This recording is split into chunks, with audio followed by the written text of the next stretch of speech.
Hello दोस्तों, welcome to road to IIT. और ये हमारा थर्ड लेक्चर है जेडब्ल्यू मेंस 2013 के पेपर सॉल्यूशन में। लास्ट टाइम हमने 10th नंबर तक के क्वेश्चन तक देखा था। और मुझे एक स्टूडेंट ने रिक्वेस्ट की थी कि सर जो 10th वाला क्वेश्चन है वो एक बार फिर से समझाना। तो मैं आज पहले वो ये वाला जो क्वेश्चन है वो एक बार फिर से समझा देता हूँ आपको। देखिए, यहाँ पे बहुत ही बेसिक सी चीज़ हमें बोली गई थी कि ये हमें एक इक्वेशन दिया हुआ है और ये एक दूसरा इक्वेशन दिया है। वो भी बोल दिया है कि दोनों का both have a common roots. ठीक है, कॉमन रूट बोला है, रूट्स नहीं बोला है, a common root. That means a single root is common. ठीक है, ये बहुत ही इंपॉर्टेंट है, a single root is common. यहाँ पे हमें सिर्फ ऐसा बोला है कि एक सिंगल रूट कॉमन है। ध्यान से समझना।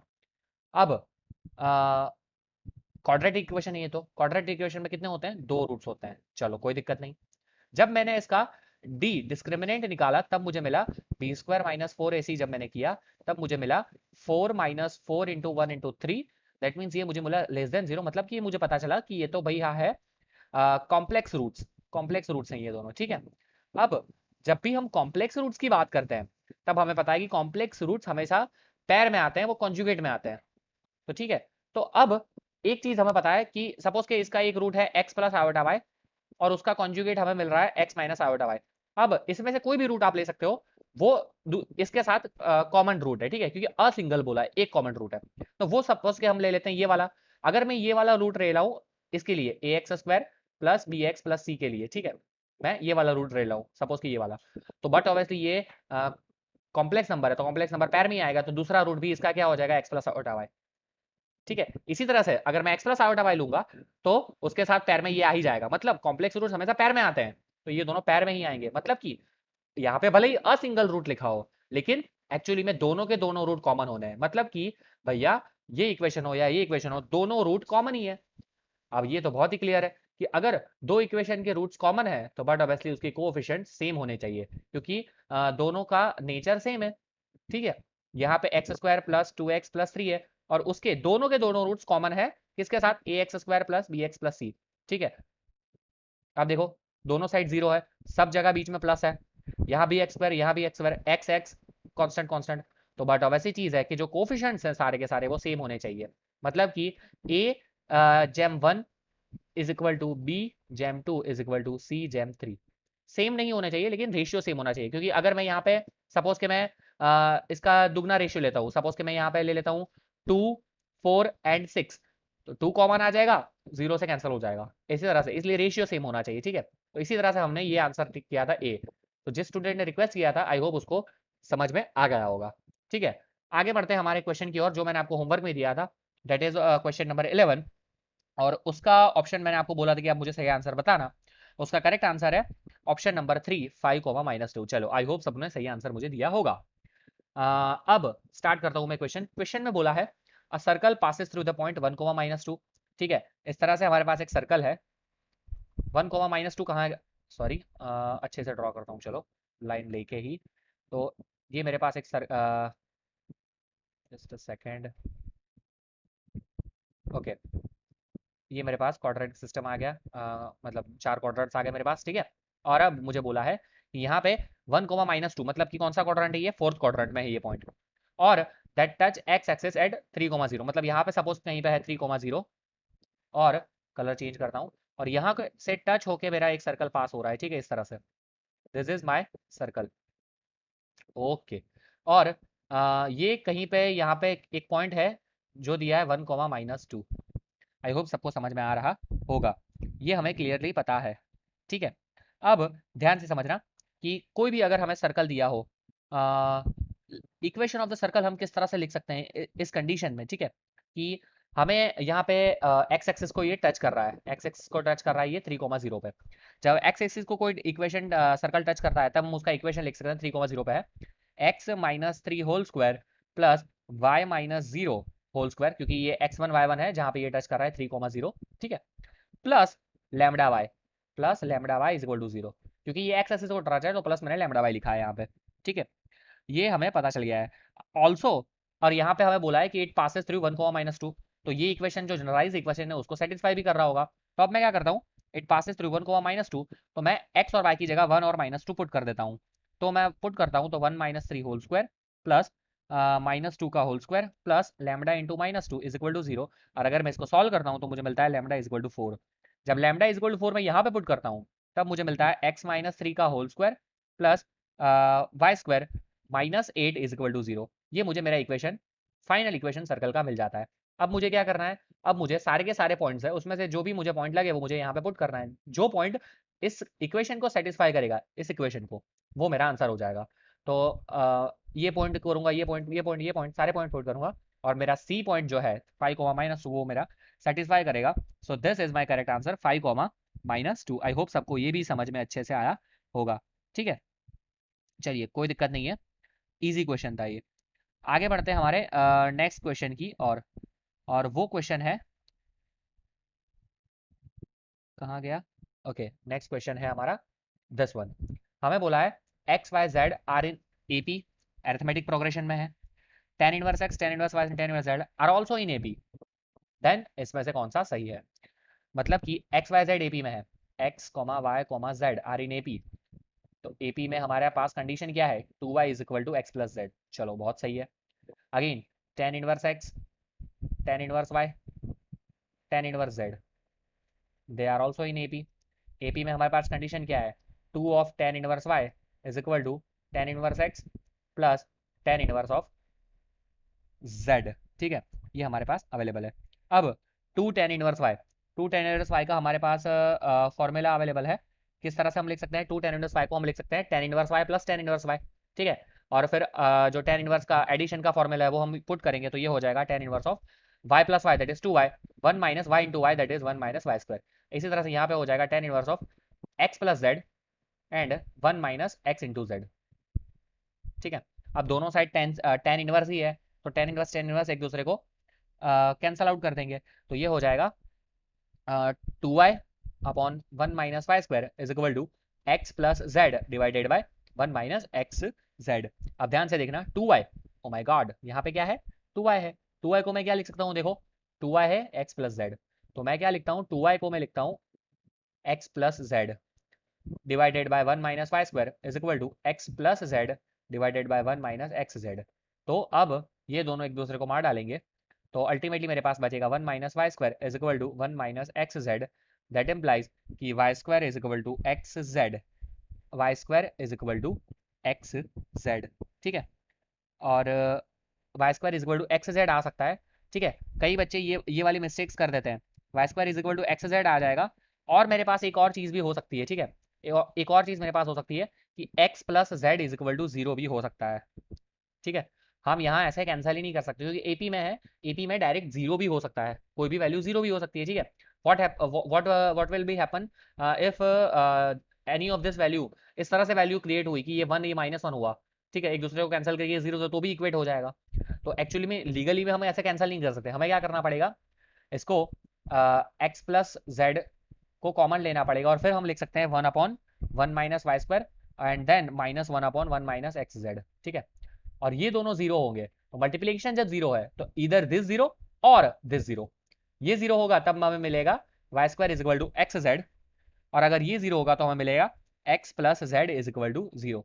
अगर एक्स प्लस जेड जीरो है, देखना ध्यान से देखना, एक्स प्लस जेड जीरो है, x plus z zero, x plus z zero है, तो वाई भी क्या हो जाएगा, जीरो, क्योंकि हमें पता है 2y इज इक्वल टू क्या है, एक्स प्लस जेड, मतलब तो एक्स प्लस जेड भी जीरो, वाई भी जीरो। तो ये तो तभी पॉसिबल हो सकता है कि जब x is equal to y is equal to z हो। ठीक है, मतलब कि जो x y z है वो तीनों वैल्यू इक्वल होनी चाहिए, मतलब option number A is my correct option. I hope सबको समझ में आया होगा। ठीक है, यहाँ पे एक और चीज़ मैं बताना चाहता हूँ कि यहाँ पे इन लोगों को एक्चुअली देना चाहिए था कि x z not equal to 1 है, इन लोगों ने दिया नहीं है, बट हाउएवर इनको देना चाहिए था, वरना हमारे पास वो भी एक ऑप्शन हो सकता था कि ये जो है ये किसकी कंडीशन है, ये जीपी की कंडीशन है, तो एक्स वाई जेड जीपी में हो, ऐसा भी पॉसिबिलिटी हो सकती थी। ठीक है, आई होप सबको ये समझ में आया होगा। नेक्स्ट हम जाते हैं हमारे नेक्स्ट क्वेश्चन पे, जो है मैथमेटिकल रीजनिंग का क्वेश्चन। ठीक है, इस टाइप के क्वेश्चन कई बार टफ होते हैं, कई बार इजी होते हैं, ये कंपैरेटिवली इजी क्वेश्चन है, थोड़ा सा दिमाग दिमाग लगाओगे तो आपको पता चल जाएगा। ठीक है, किस तरह से सॉल्व करना है। मैं पहला क्वेश्चन पढ़ता हूँ, P and negation Q and negation P negation Q, ठीक है, इस तरह से। फॉलेसी मतलब कि फॉल्स स्टेटमेंट है, सारे के सारे इसमें फॉल्स आएंगे। और ये है ट्यूटोलॉजी, मतलब के सारे स्टेटमेंट इसमें ट्रू आएंगे, ठीक है। तो अब यहां तक पहुंचने के लिए हमें क्या करना पड़ेगा, हमें टेबल बनाना पड़ेगा। ये सबसे सिंपल मेथड है और मैं वही फॉलो करता हूँ। पी क्यू, नेगेटिव पी या नेगेशन पी आप बोल सकते हो, negation Q, P and negation Q, और देन आ जाएगा नेगेशन पी नेगेशन क्यू। और फिर ये फाइनल आउटपुट जो हमारा है कि P negation Q and negation P negation Q, ठीक है। ये हमारा टेबल बन जाएगा इस तरह से। ओके चलो, यही मेथड सबसे इजी है और ये कंफर्टेबल भी है, इसमें टाइम जरा सारा सा भी नहीं लगता है, ठीक है।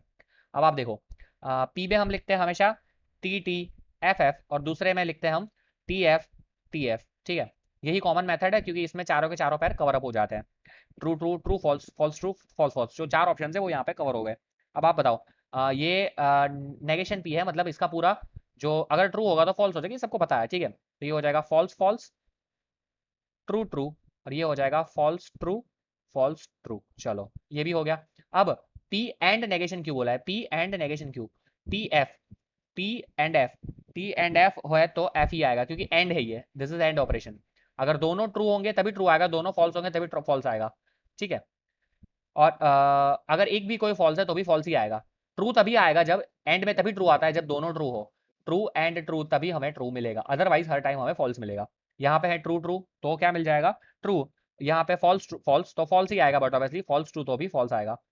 Negation P and Q, negation P यहाँ पे है, क्यू यहाँ पे है, मतलब टी एफ हमें दे देगा, टी एफ क्या है, टी एफ हमें दे देगा एफ, देन अगेन एफ यहाँ पे आ जाएगा, यहाँ पे टी टी टी आ जाएगा, और यहाँ पे एफ टी एफ आ जाएगा, ठीक है। ये हो गया। और अब इन दोनों के बीच में भी एंड ऑपरेशन लगाना है। एंड ऑपरेशन मतलब यहाँ से एंड ऑपरेशन लगाना है, तो ये क्या हो जाएगा, देखो एफ एफ एफ हो जाएगा, ये भी एफ हो जाएगा, ये भी एफ हो जाएगा, और ये भी एफ हो जाएगा, सारे के सारे ऑप्शन आ रहे हैं एफ, मतलब कि इट इज फॉलेसी। आई होप सबको समझ में आ गया होगा, ठीक है। अब एक और चीज, सेम तरीके से हमें ये वाला भी स्टेटमेंट हम प्रूव कर सकते हैं, ठीक है। सेम तरीके से हम ये वाला स्टेटमेंट भी प्रूव कर सकते हैं। हमें यहाँ पे ये पता होना चाहिए कि डबल एम्प्लाइज वाला स्टेटमेंट है यहाँ पे, ठीक है। P implies Q double implies negation Q implies negation P, ये एक्चुअली ट्रूथ है, ये फैक्ट है, ये वन टाइप ऑफ प्रॉपर्टी है, सबको पता है। तो स्टेटमेंट ये भी सही है, मतलब वन और टू में से ही हमारा एक आंसर पॉसिबल है। लेकिन वन और टू में से कौन सा ऑप्शन सही है, क्या टू इसका करेक्ट रीजन है या नहीं, वो यहाँ पे चेक करना इंपॉर्टेंट हो जाता है, ठीक है। अब एक चीज मैं बता देना चाहता हूँ कि ये जो है, ये जो स्टेटमेंट है, ये एक फैक्ट है, ये स्टेटमेंट ऑलवेज ट्रू ही होना है, ठीक है। This are actually contradictory statement. क्या है ये, ठीक है, P implies Q double implies negation Q negation implies negation P, ठीक है। अब ये जो है, this is nothing but P implies Q, ठीक है। हम चेक करेंगे ट्रू फॉल्स है तो यही आएगा, और ये जो है this is always true, this is always true. So statement true is going to be always true, ठीक है। इसमें कोई चेंज नहीं आने वाला है, ये ट्यूटोलॉजी है और ये हमेशा सत्य होने वाली है, ये हमेशा ट्रूथ होने वाला है, तो इसमें कोई दिक्कत नहीं है।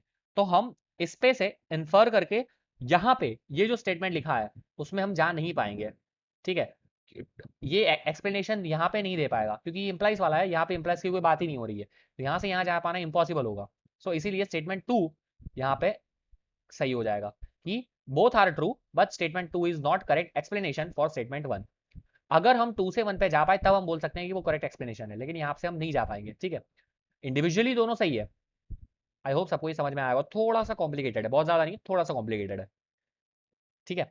आगे बढ़ते हैं हमारे नेक्स्ट क्वेश्चन की ओर। ये क्वेश्चन मैंने एक्चुअली पहले भी कराया हुआ है जब हम क्लास में पढ़ रहे थे तब। नॉर्मल जिन लोगों ने मेरा डिफाइनेट इंटीग्रेशन का फुल कोर्स देखा उनको पता है ये क्वेश्चन मैंने सॉल्व करवाया हुआ है, लेकिन still we will do it again. यहाँ पे बोला है if integration f of x d x is equal to sine x then integration x raise to 5 f of x cube D x is equal to what. मैंने आपको पहले ही बताया था, यहाँ पे एक्स क्यूब है, एक्स क्यूब है तो मेरा टेम्पटेशन ये बढ़ जाता है कि मैं इसको टी एज्यूम करूँ। अगर मैं इसको टी एज्यूम करता हूँ तो x cube is equal to, अगर मैं टी एज्यूम करता हूँ तो मुझे दिखता है कि 3x² d x is equal to d t है, और डी टी है तो x² d x is equal to हो जाएगा डी टी बाई 3, और वो भी मुझे दिख रहा है। यहाँ पे x रेज टू 5 है तो इसको मैं x cube into x square लिख सकता हूँ, एक्स स्क्वायर डी एक्स को मैं डी टी बाई थ्री लिख सकता हूँ। ठीक है, बहुत ही ईजी क्वेश्चन है ये। तो यहाँ पे हमारे पास आई क्या है, आई है हमारे पास integration X raise to 5 into F of x cube D X. ठीक है, अब ये मैंने अज्यूम कर लिया, तो ये हो जाएगा integration x cube into F of x cube into x square D X. ठीक है, अब एक्स क्यूब की जगह मैं लिखूंगा टी, यहाँ पे लिखूंगा मैं F of T, x square D x की जगह लिखूंगा डी टी बाई थ्री। तो अल्टीमेटली ये मुझे मिल जाएगा, क्या मिल जाएगा मुझे, ये मुझे मिल जाएगा 1/3 T F of T D T. ठीक है, 1/3 T F of T D T. अब बहुत सिंपल है, इंटीग्रेशन बाय पार्ट्स करूंगा तो ये हो जाएगा T F of T minus integration of F of T D T. ठीक है, बहुत ही सिंपल है। यहाँ फंक्शन था, फंक्शन की जगह मैंने जो इंटीग्रेशन है, इंटीग्रेशन ऑफ फंक्शन में इसका एफ ऑफ टी का डी टी का एफ ऑफ डी इंटीग्रेशन है, उसका इंटीग्रेशन आएगा T common F of T D T, तो उसकी जगह साइन टी लिख रहा हूँ मैं। ठीक है, सबको समझ में आना चाहिए यार इतना तो, क्योंकि ये f of x d x sine दिया हुआ है। ठीक है, इसलिए मैंने यहाँ पे लिखा है, चलो कोई दिक्कत नहीं है। तो ये हो जाएगा 1/3। अब टी की जगह एक्स क्यूब पुट कर दो, x cube sign x cube minus यहाँ पे हो जाएगा 3 integration x square into sine x cube D X. ठीक है, बहुत ही सिंपल है ये चीज़ें, प्लस सी तो आना ही है। और अब लास्ट में मैं ओपन करता हूँ तो ये हो जाएगा 1/3 x cube into sine x cube minus integration x square sine x cube D x plus c. I hope सबको ये समझ में आया होगा। तो this is my final answer which is option number 3। Option number 3 is my correct answer.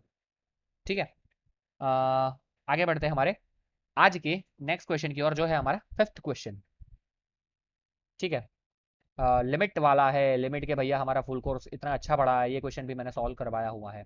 ठीक है, चलिए कैसे अप्रोच करना है ये भी देख लेते हैं। ये यहाँ पे बोला गया है limit x tends to 0 1 minus cos 2x 3 plus cos x divided by x tan x, x tan 4x है। चलिए अब ध्यान से समझना, यहाँ पे cos 2x है, cos x है, अगर मैं 0 पुट करता हूँ तो नीचे तो 0 हो ही रहा है, यहाँ पे भी 1, ये 1 आएगा तो 1 माइनस 1 0 होगा, ऊपर नीचे 0 हो रहा है। एल हॉस्पिटल रूल हमेशा अप्लाई कर सकते हो, लेकिन हम वो नहीं करेंगे।